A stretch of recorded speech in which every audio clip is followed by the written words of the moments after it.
Well, hi and good morning once again from my shop. Thanks for coming and joining me.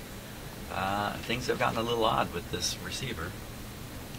Looks like I might have another IF coil, or IF transformer rather, with a capacitor problem in it. But just before I start thinking hard about what to do about it, just reviewing what happened in the last video is another kind of funny lesson about how things go in life. Where I was trying to hunt down the cause for fading, very nervously too, because I fought back a fading in the previous receiver I was working on, which took me an awful lot of time to find what was wrong with it. And here I have another one in front of me which appears to be fading again. And in the course of trying to find the fading, I found a different problem, and eventually discovered the fading had nothing to do with the receiver in the first place. So I was sent out on a journey, I sent myself out on a journey to find something, and I ended up finding something else, which I would never have found otherwise. And what I'm talking about is this IF, and when I push on one of the terminals, the radio appears to come into a corrected operational state, if I can put it that way. And so, you know, it's a little like buying a car and sticking your foot on the gas and feeling the acceleration, being happy with that, but not realizing that it could accelerate a lot faster if it wasn't for a problem in the engine. But because you're happy with the acceleration, you never get suspicious about it. Same thing here. This radio does work. It does receive AM. And in fact, I was aligning it and getting a very nice boost through the process of aligning the IF on it.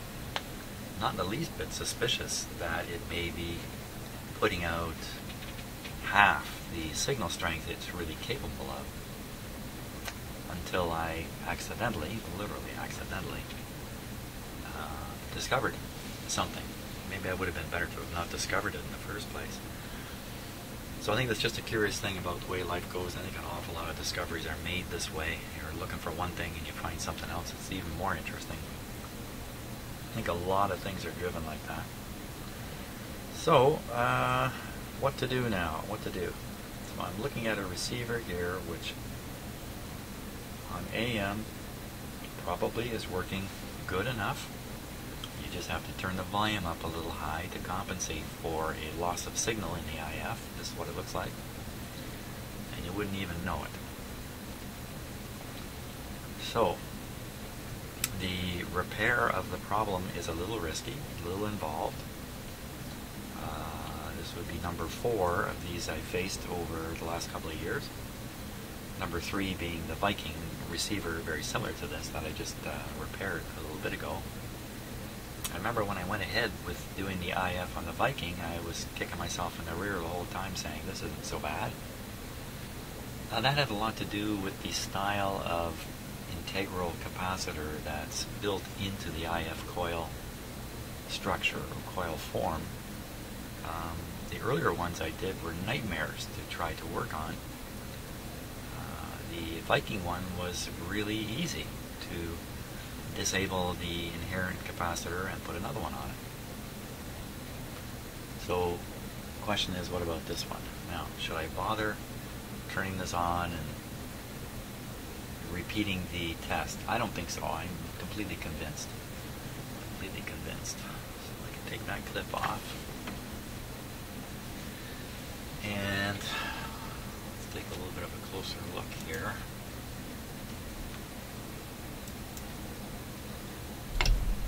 So this is the IF in question here.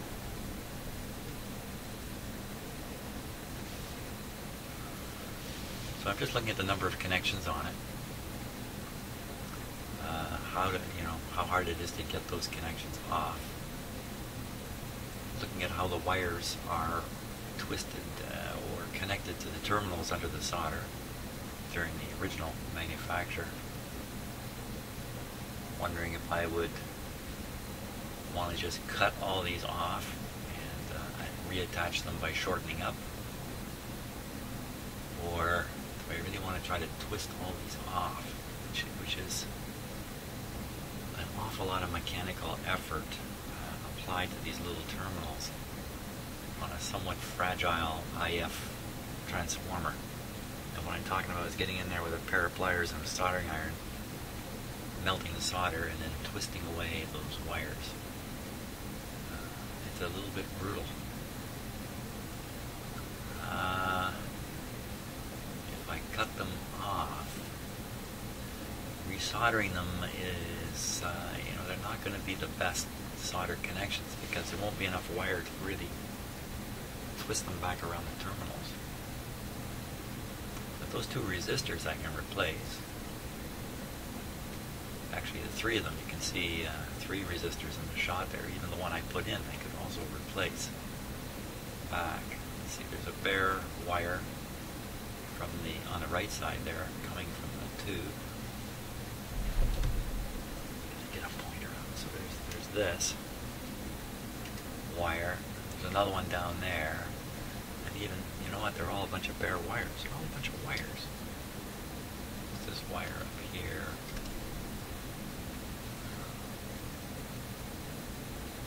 I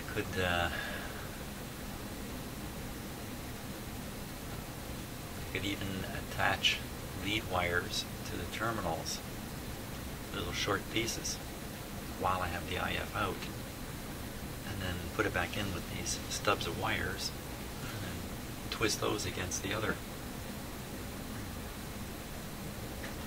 existing wires that would be hanging there.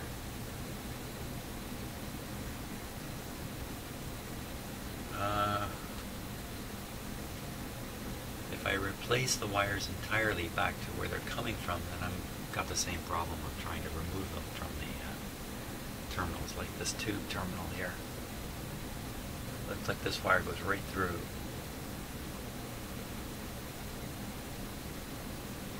And onto the, can't quite see where it's going somewhere down here.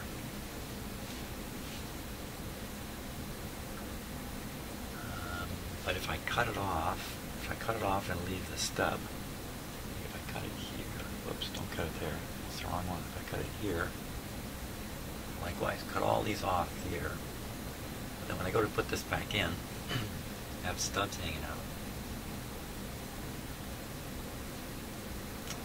I could even, you know what, these resistors out here, rather than cut them here, I could actually cut them up here.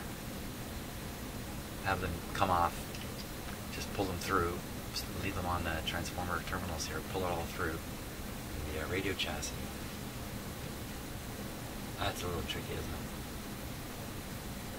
Yeah, because there's just a slot here, I think. No, that's not is that a slot? No, that's not a slot. It's a hole opening. Yeah, I could do that. I could cut them off, then I can replace them externally and put the whole thing back in with new resistors here. Why not? And they can have long leads on them. In fact, I could cut them off just here. Likewise with this one. This one I put on, I can unsolder, resolder. There's enough stuff there.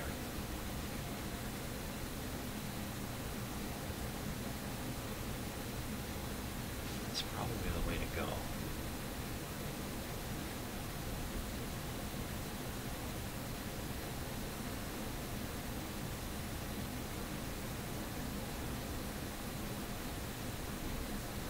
That's not even, you're really asking the question, should I even do this? Let's think about that for a minute.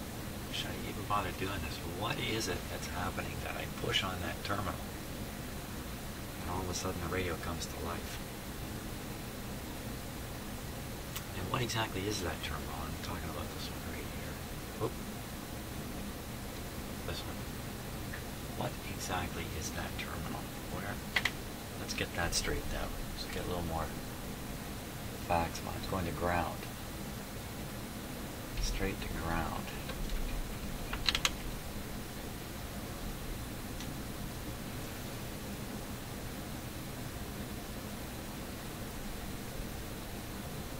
Okay, I'm going to look on the schematic here. And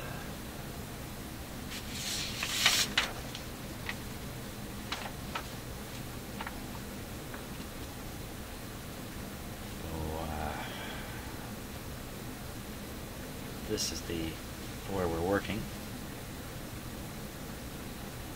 Just looking to convince myself of that.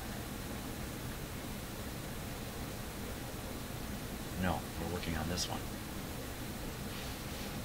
I better get convinced of this. T10. Better be absolutely sure here. Not that I ever get confused about these things. It never happens, but just T. Okay, so they don't have the T10 number. Instead, they have the name. It is. Well, it's between the 6AV6 and the 6BA6.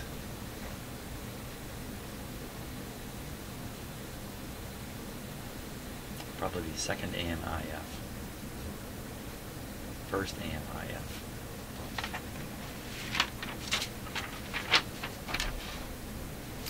So that adds up.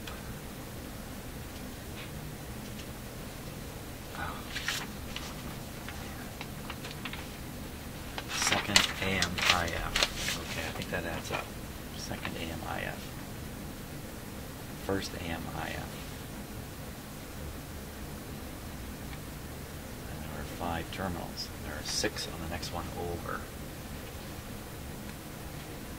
Next one over this way. There's 6 there. Okay, for sure. No doubt. Now, a terminal that goes straight to the chassis. There. Here it is. Terminal 5. Straight to the chassis there. Terminal 5. So what is terminal 5 doing?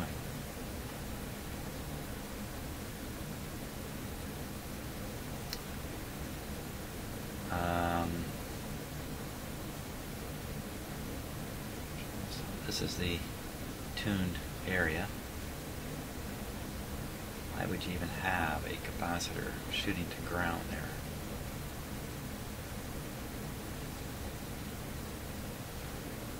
That's to get rid of, let's see, coming down here is the AVC voltage, coming down here is the audio output. So I think the purpose of this capacitor is to drain off any RF that's left in this circuit here. Drain it to ground. And then all that's coming down here is audio. Audio down this way, and then there's a DC voltage working back against the grids in a couple of these tubes as an AVC control. So that's all it is. It's just sitting there. Now, why when I mechanically push on it does everything get louder? Let's see, 3 possibilities. 1, the capacitor is wide open, it's not doing anything. The capacitor is shorted, it's doing everything. The capacitor's value is being badly disturbed, where there's a very high leakage or resistance within the capacitor that shouldn't be there. By pushing on it, I'm moving the plates around, and just as we saw in that microscopic view, breaking these little shorts that have occurred in there due to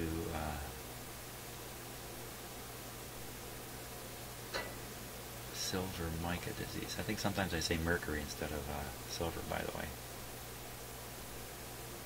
Silver mica disease. So what could I do here?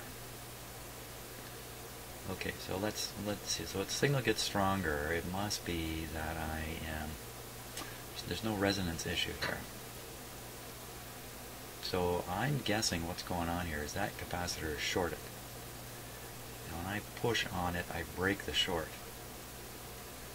It breaks the short, the signal increases dramatically. I could permanently break the short. Pin 2 here is sticking out. I can put a capacitor to ground. I don't need to use the one that's deep inside here. one that's inside is probably integral. I think it came as like a unit, so they didn't have to worry about that little capacitor. I can disconnect from the terminal. I can disconnect from that terminal, terminal 5, leave it. Okay, you know what? If there's a short, and I disconnect the terminal 5, the signal should come zooming up. Only problem being now there's some RF getting down in here. So all I do is put a capacitor on pin 2, back to ground. And everybody's happy. Just don't know the size of that capacitor, and it's not written in here, but it's going to be something fairly small. Let's see, this is a 2.2 megohm resistor. This is a 390K. Big resistors in here, big high impedance circuit. Shouldn't take too much capacitance to let the RF flow to ground. So that's the plan. Turn on the radio, hear the effect, disconnect at pin 5 and just cut it away. Hear the radio get stronger. Believe the story I've got. It's a good story, I'm hanging on to it. Take a capacitor, pin 2 to ground somehow. Find a capacitor I can do that with. I can put my scope on down here. See, AM, we're talking about 450 kilocycles, easy to see on my scope. Yeah, you know what, I should have my scope connected. Push on the capacitor as it is now, see what happens on the scope. Cut the wire, see what happens on the scope. All this stuff should tell me if I'm on track or not. And in the worst case, what am I doing? I'm just cutting the first of the 5 to take the IF out. Just doing it in a very cautious and logical way, so to speak. So, okay, so what am I saying? I'm saying set the radio up, get it operating, get the scope on it, and then perform a couple of tests, cut the wire number 5, and we're golden. We're golden. Okay, turn on all my stuff. Let me get all that set up. Okay, I think I'm more or less ready to go. Let's turn on the radio here. Just doing the last little safety check. Add this right up here. That's the ground, the signal generator. This is going to the output meter. Not going to need that right now.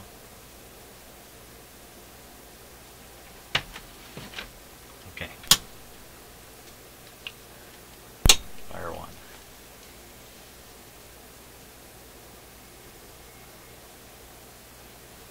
Got my scope running just out of view of this camera. There it is. And let's see, I was going to figure out where to attach the scope here.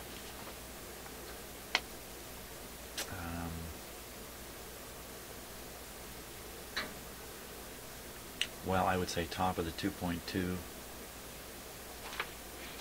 it's right there. It's right on pin number 2. It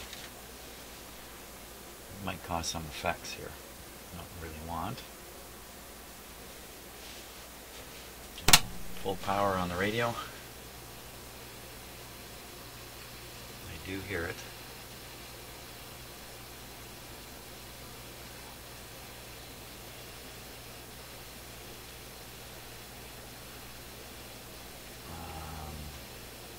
No tone in the IF.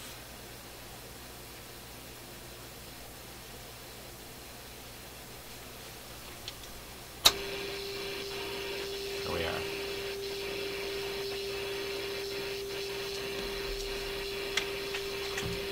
Look up my scope here, let's see what happens.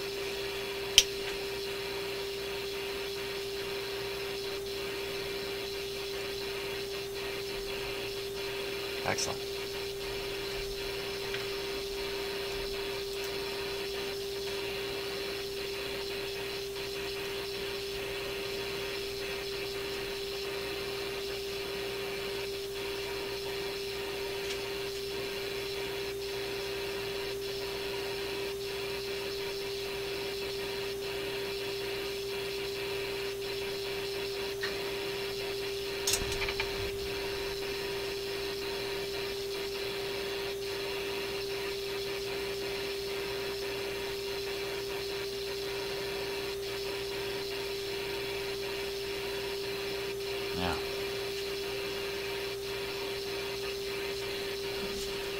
think I know what I'm seeing on the scope there. I'm going to push on that terminal and this thing should just come to life. There we go.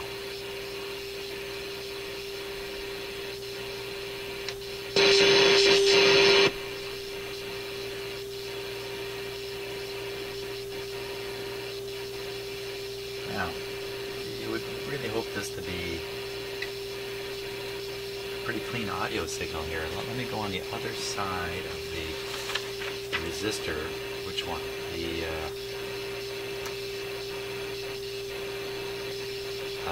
2.2.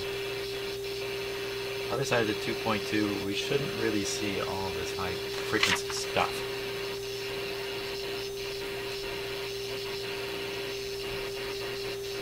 Still see it. Okay, so my guess is that capacitor's not really helping much. It's still letting RF through here. I see it jumping around a bit. I just I don't think it's my lead. See, lots of weird things going on in that capacitor. It's not affecting the audio so much as it's affecting this RF it's trying to suppress. That's my understanding of the circuit. So what happens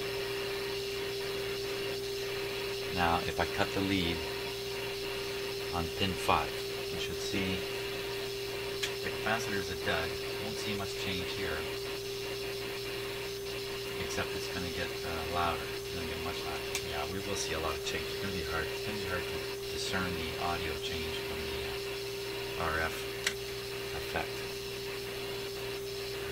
Where's my cutters? There we go.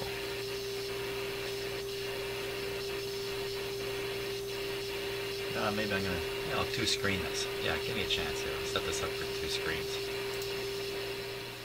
Okay.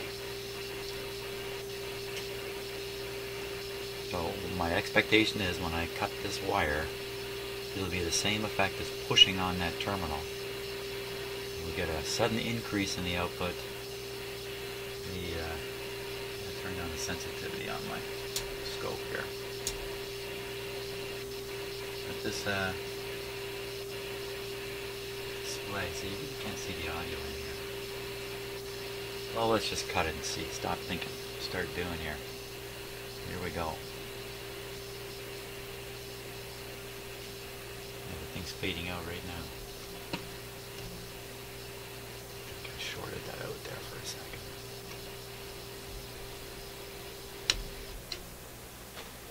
Well, not my theory just got flushed down the toilet here totally.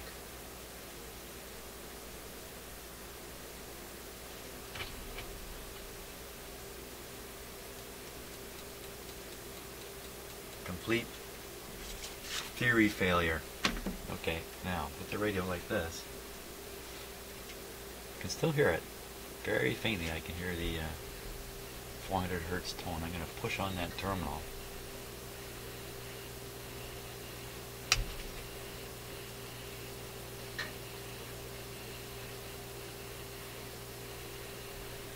Nothing. Nothing. That's exactly what I got now. I got nothing. Okay, so the question is, if I stick a little capacitor back there, will this whole thing come back to life? Because of things that go on in electronics that I just don't know about yet. Good question. So we'll dig out a capacitor here and get ready to experiment with that.